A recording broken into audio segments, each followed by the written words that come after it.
following information is presented for discussion and educational purposes only and is not intended or provided as treatment information for any specific person or behavior. If you or a loved one is having behavioral difficulties, you are encouraged to seek professional consultation as soon as possible. Ladies and gentlemen, welcome to episode 25 of Ask the Behavior Doctors. My name is Dr. Jacob Bonet. I'm the owner and clinical director here at Scottsdale Pediatric Behavioral Services in Scottsdale, Arizona. Today we're bringing you a two-part special on Timeout. I get a lot of questions about Timeout, about how to effectively use Timeout. The general question goes like this: Dr. Jake, what do I do with Timeout? I try and use it and sometimes it works, sometimes it doesn't. I don't know if I'm doing it right. My kids responds to it well sometimes, and other times it creates a hour-long tantrum, and it seems like it's more trouble than it's worth. Is Timeout effective? Should I use it? What should I do? Help me. So today we're going to talk about exactly some of the myths, some of the problems, some of the things I see with Timeout, and then we're going to talk about a solid plan and how to troubleshoot problems with Timeout. Okay, so let's start with defining and really clarifying what Timeout is. Timeout is a type 2 negative punishment procedure. So let's clarify this terminology. So type 1 means presentation of something. Type 2 means withdrawal of something, okay?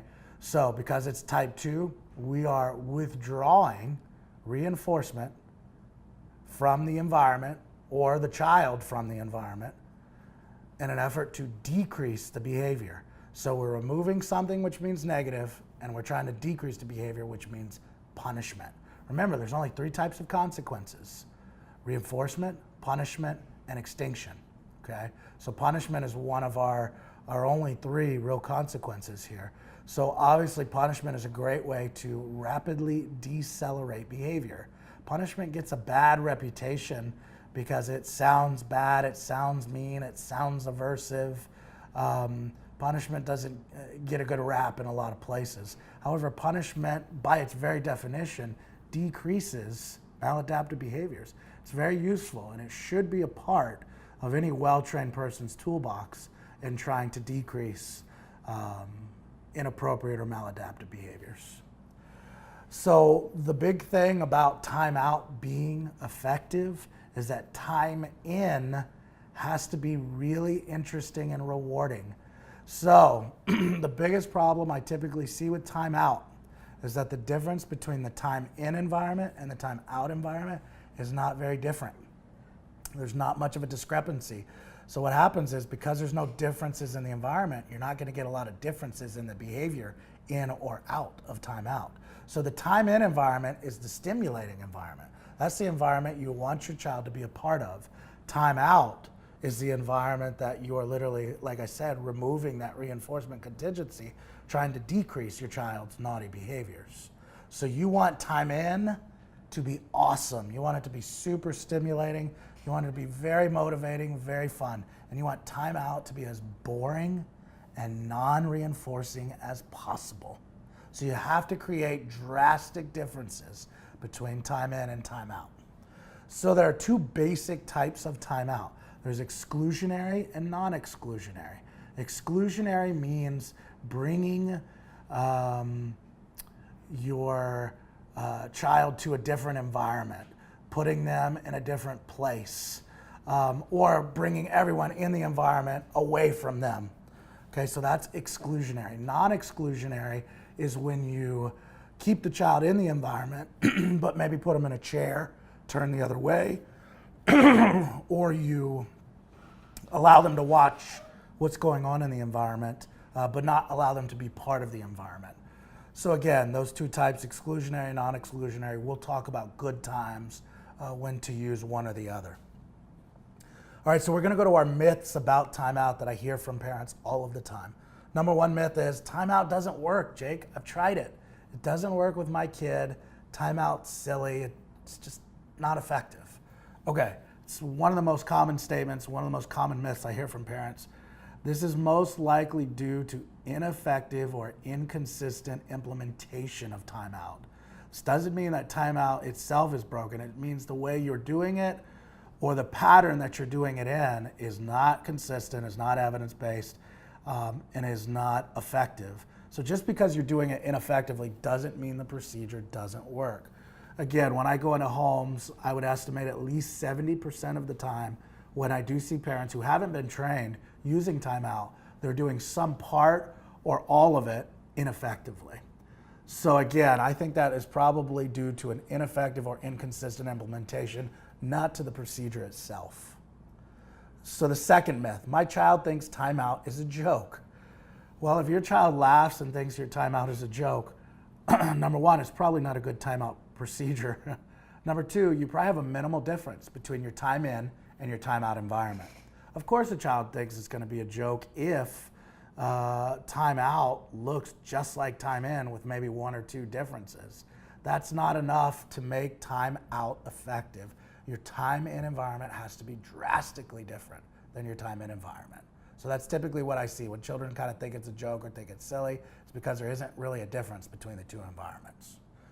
All right, the third myth, timeout is abusive and it's mean. Jake, how dare you recommend I put my child in timeout? I just think that's so mean. I can use positive strategies. Remember, timeout is a procedure meant to decrease behavior. It is a negative punishment procedure, meaning we're removing something to decrease a behavior. It's one of the most mild, one of the most evidence-based, one of the most quickly implemented and quickly effective procedures in the research, especially for small children with mild to moderate problem behaviors. It has very good evidence that it works really, really well. The focus, the goal of timeout is to use it less and less. You don't want to use it more and more. You want your timeout to be so effective that you rarely have to use it, because when you do use it, you want it to be so powerful that it stops the behavior immediately. Most parents should not be using timeout any more than 1 to 3 times a day, tops. And eventually we'll want to fade that to hopefully 1 to 3 times a week. But when beginning this procedure, if you're doing it a lot, especially more than 5 to 10 times a day, it is not effective, it's broken, we need to do something different. Something is not right. So remember, the goal is to use it less and less and less. And the goal of a good timeout procedure is actually about making the time in environment so stimulating and so motivating that you're actually decreasing your child's motivation to want to be in time out at all. You're increasing their motivation to want to be time in environment. So that's actually a really good thing. So a byproduct of using timeout procedures is that you really do focus on making the time in environment really reinforcing, which is obviously exactly what we want to do. We want every child's environment to be as reinforcing as possible. Timeout should not produce extreme aversion reactions. Your child should not scream, cry, and have a tantrum for multiple hours. If they are, you're doing something wrong. There's something wrong with the way we're implementing it. There's something wrong with the way we're prompting it. There's something wrong with the way we're consequencing it. A child should not have a major aversion reaction to it. A child should maybe be upset initially, but they should perform quickly the behavior you want them to and get out of timeout really quickly. They should not stay in it for extended periods of time. So again, if you've ever felt like using timeout is abusive or mean, you're going to want to consult a professional so that we can adjust it to make it less aversive. And obviously part 2 of this video will give you some really specific ideas of how to tweak it to make it more effective. Okay, another myth, timeout is old-fashioned. Yes, it is an old technique. However, it has a great evidence base and it's got good research to indicate that it is effective with multiple populations in multiple settings and generalizes to multiple types of environments. Remember, timeout is not necessarily an old procedure. It's something based on good science. You're literally removing reinforcement for an operant behavior. Remember, people, the law of operant behavior states that behavior cannot and will not sustain unless it is reinforced. So if you're removing reinforcement for an operant behavior, that's probably a pretty good idea. It's a pretty good way to decrease the future frequency of that. It's a very sound principle. When you remove a stimulus or remove a child from an environment that is reinforcing and you decrease access to reinforcement, you're gonna make that operant behavior, that naughty behavior, you're gonna make it decrease in frequency. If a behavior is not reinforced, it cannot sustain. So remember, timeout is based on solid behavioral research and solid principles of behavior. Just because it's old doesn't mean it's not effective. It gets a bad reputation, again, because it is one of the most overused punishment procedures and one of the most misused by parents. But just because of those facts doesn't mean it's not helpful and that it can't be effective. Another myth, my child likes timeout. Okay, so I have seen this before. I actually had a parent the other day who had a child who didn't want to do their chores. And so the parent said, that's it, go to timeout. And the parent came to me and they're like, yeah, my kid really doesn't seem to mind going to timeout. They seem to really like it. And I said, so let me get this straight. You sent your kid who didn't want to comply and do chores, you sent them to timeout and you let them stay there for an hour so they could literally relax and chill and not do chores for an additional hour? So this parent clearly had an example of using timeout for the wrong functional type of behavior. They used it for a negative reinforcement maintained behavior. If your child likes timeout, we're probably using it for the wrong behavior. You're using it incorrectly. Again, your child shouldn't find it extremely aversive, but they certainly shouldn't like it. And if we're doing our job of designing a great time in environment, they should find the time out environment so boring that they want to engage in whatever behavior is necessary to get back to the time in environment. My child is too old for timeout. I hear this a lot. So I don't want you to think about timeout as a place. Timeout has nothing to do with where your child is placed. Timeout has to do with either removing reinforcement or removing your child from the reinforcing environment. So, timeout is used for adults all the time. If you get a drunk driving charge, you typically lose your license for at least 6 months. That's timeout. They're literally removing your driving privilege because they want you to increase your safe, law-abiding driving behaviors before you get your license back. Jail time, obviously, is a great example of timeout.